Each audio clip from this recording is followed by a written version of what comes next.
Welcome back. To answer this question, you have to make a table like this. Let's see. Here it is.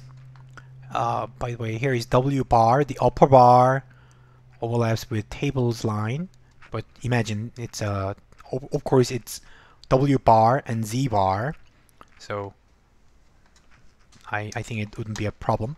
Anyhow, so the mean of W is 50 and mean of Z is 30. Then subtract 50 from the observations of W. So 23 minus 50 equals minus 27. 50 minus 50 equals 0. 77 minus 50 equals 27. So in Fahrenheit, the deviations are different.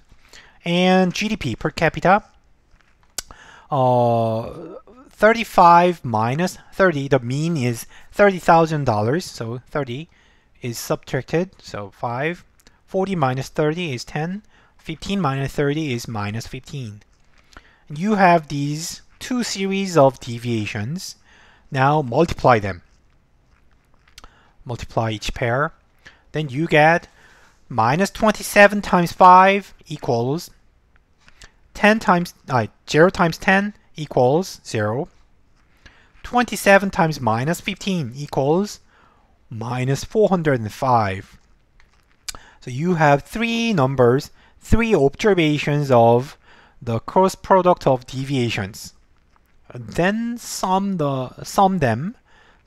these three numbers to obtain minus 540.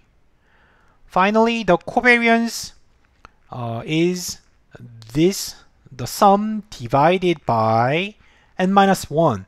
Because we are using the sample formula, denominator must be n-1. You have three observations, but take one off, so divide it by 2. Then, as a result, you obtain minus 270, right? That's the covariance of these two variables, temperature in Fahrenheit and GDP in $1,000. Now, let's think about this. We have 270, and previously we have minus 150,000. However, think about this. These two data are basically the same. So the difference is, earlier we used Celsius and dollars. And later we used Fahrenheit and $1,000. Only the units change it, but everything else is the same. So even if you may change the axis labels and axis labels, but basically their locations, relative locations should be the same. You agree? You may just change the labels, like it becomes 45, 40, and 35, and it becomes like 32 and like 50, something like that. But trend line, the shape, the scatter plot shape, and the trend line should be the same. Then what's wrong? What's going on? Why are the covariances different? To understand that, I'm going to go back to the linear transformation theory. So when we learned the mean and variance, one of the important result was how they change, the measures change when you take linear transformation of the variable. We are going to study the same thing here.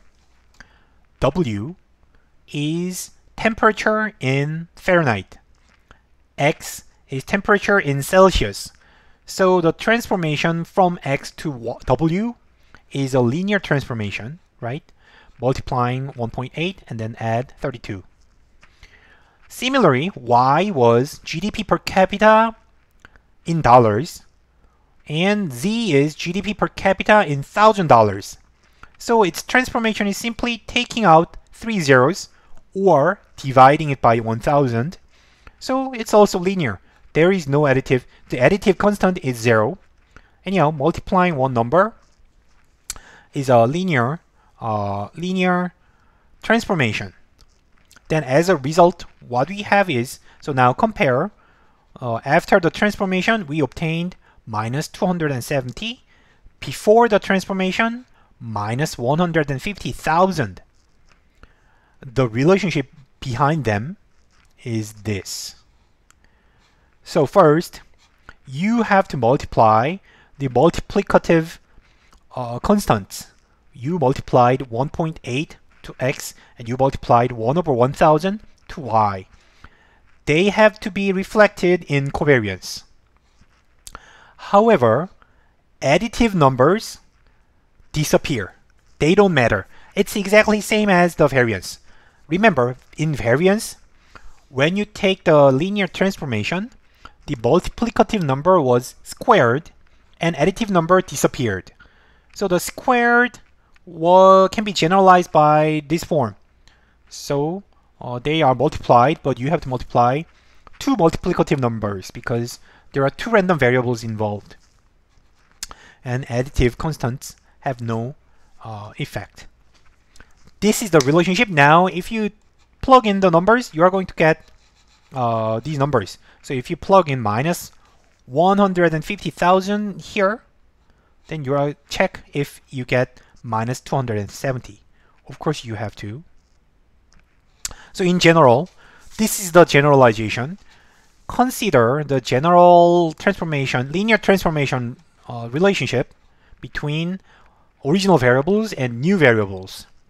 And then the covariance of the new variables, covariance between the new variables equals the original covariance multiplied by A and C. A is multiplied coefficient to x, and C is the multiplied covariance coefficient to y. So both, only A and C affect the covariance, but B and D don't change anything. They simply disappear. They don't matter at all. Then this is actually a problem. So in variance, okay, it was a problem in variance. So because when you multiply 10, the variance was multiplied by 100, which was not desired, which is not a desirable property. So at that time, our solution was to re-normalize, like standardize the measure by taking a square root. So variance involves a step taking squares of the deviations. So at the end, we are going to take square root back again, and then the measure will be the result would be the standard deviation, which is consistent with the unit. Then how can we do this? How can we understand this? First, sign does not change. Sign would not matter. If A or C was negative, then of course when you multiply a negative constant, the direction of the relationship will be flipped. So right? So if the original relationship was increasing, but if you multiply one a negative number, then it would flip like this. It would flip like this. So it becomes downward sloping. In that sense, the direction of the relationship does not matter. The sign is preserved. Sign is correctly interpretable without considering the unit. So sign is nothing related to the unit. However, the problem is, then how can we interpret the size? What's the relationship between 150,000 and 270? Their magnitude, the absolute value, differ too much. So how do we interpret that? The simple answer is no way. There is no direct way to interpret the magnitude. It does not say anything. It's not about strength. So as I said, basically these two pairs are the same variables, same relationship. And I'm just changing the units and I'm taking zeros out. So basically the covariance, the relationship, and the direction, the strength must be the same. However, the covariance cannot reflect the relationship, linear relationship, in their absolute value, in their magnitude. The size of the covariance has no meaning at all. That's unfortunately, the conclusion, but somehow it's good for you because the answer is simple. So we are going to, by the way, we are going to standardize the covariance to extract more information. That is the correlation coefficient. What we are going to do here is, instead of using deviations, we are going to use standardized deviations using their standard deviations, right?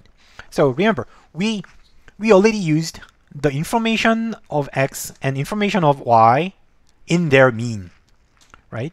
Mean x bar and y bar are used, but standard deviation is not utilized so far. We utilize them here.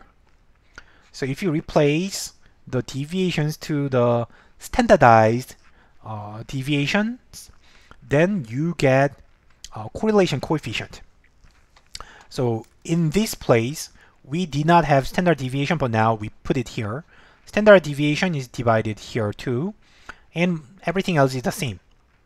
And in the end, the denominator, standard deviation of x and y, can be factored out. So then you can write it this way.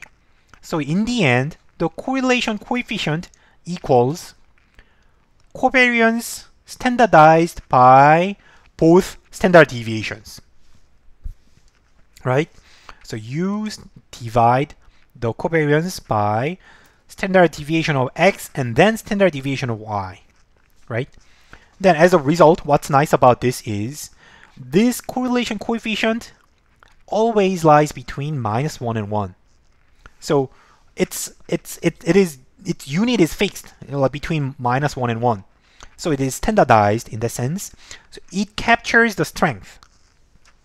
It captures the strength, meaning that being 1, if the correlation coefficient equals to 1, that is the two variables have the perfect strongest linear relationship.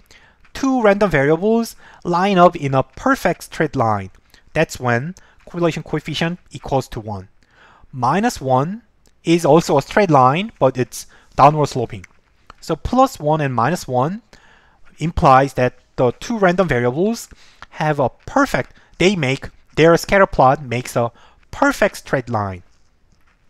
And when it is 0, 0 means there is no pattern, there is no trend. Trend is flat. So it captures the strength, which was not captured by the covariance. And also, the direction is captured because its sign is preserved from the covariance. If covariance was negative, correlation coefficient will be negative too, because standard deviation is always positive. So always you are dividing the covariance by a positive number.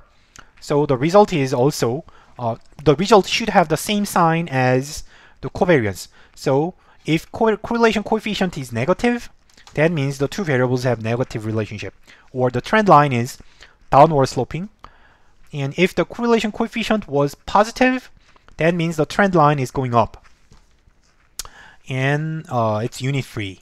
Unit-free means even if you change the units like I did, correlation coefficient should not change at all. So here is an example.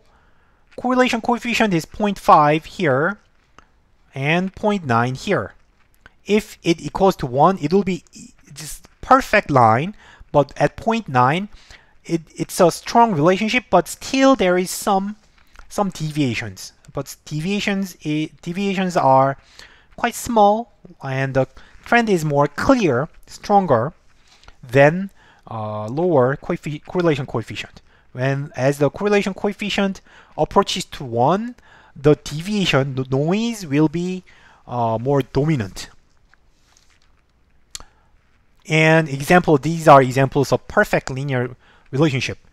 Either correlation equals to +1 or -1, right? Perfect line like this.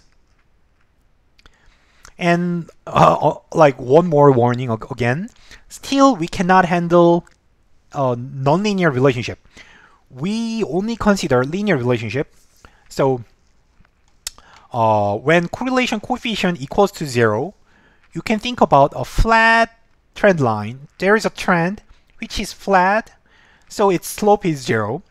But also you can imagine there is a trend, but it is vertical, perfectly vertical.